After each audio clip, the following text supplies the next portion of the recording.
The campaign has very courageously, as you know, released the tax returns on a Friday afternoon.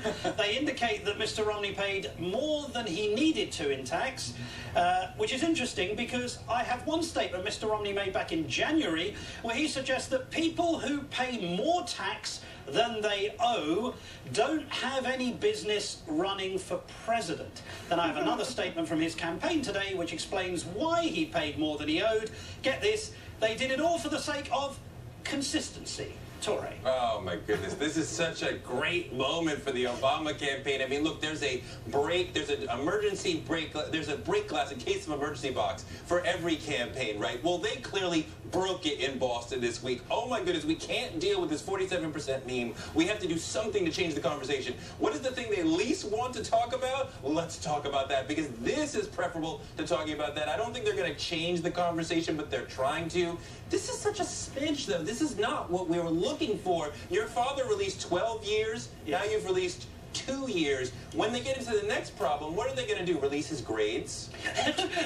Julian, they say they want to be consistent by being inconsistent with what he said about being disqualified as president or for the presidency if he paid more taxes than he should. It's another issue on which he just has so many different, countless conflicting positions you can't keep up with him. And I think Torre said something that's very on point here. I mean, this is leading with your chin. If you want to change the subject when you're in trouble, you change the subject. What they actually did was they reinforced the narrative here, because but for the manipulation that gets Romney from a 9% effective tax rate to a 14% tax rate, he would be paying less in taxes than the majority of the 47% of people that he insulted as moochers. That's point one. Point two is you begin to see all of this manipulation. You're reminded of the earlier years. In 2010, remember, he had almost $3 million, if I remember correctly, almost $3 million in foreign income, on which he paid about $50,000 or 2% in taxes. That's correct. He may have actually paid less than that because of the credits that he got in 2009. So this reinforces the question again about his lack of transparency and how he's manipulated the tax code in previous years to become the world's ultimate moocher. And this is just reinforced. This just shows this to be such a monumentally incompetent campaign. Jonathan, was it a bad idea to release his tax returns today or a good idea? You know, when I saw the quotes, I kept thinking of Ann Romney. What did she say? Stop it.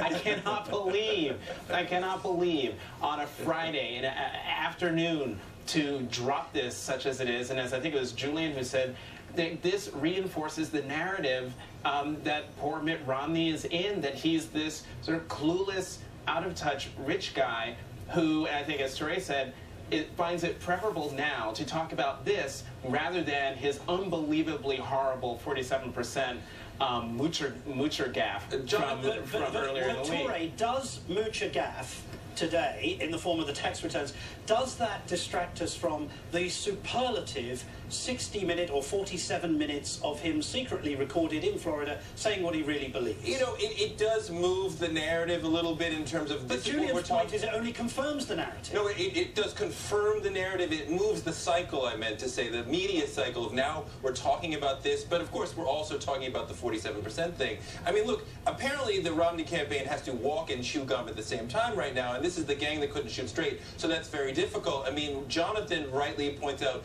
Ann saying, stop it.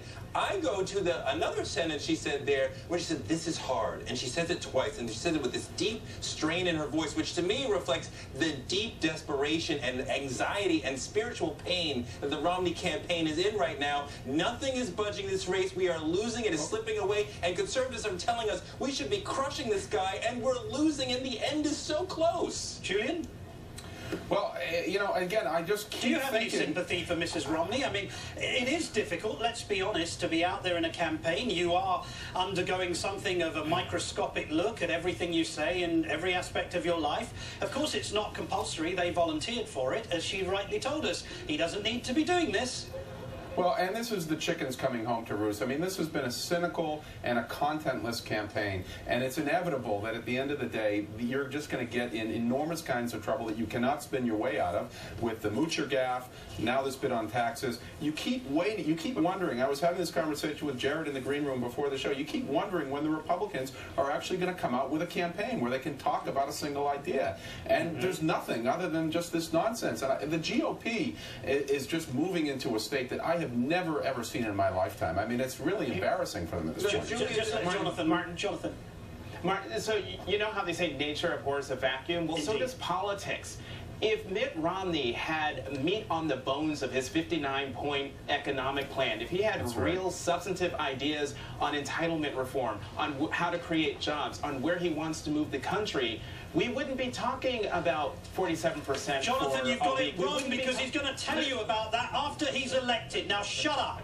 Jonathan Capehart, Julian Epstein. No, I'm not having it. You will find out when he's elected. Stop asking. Torre, Jonathan Capehart, Julian Epstein, thank you. Coming up.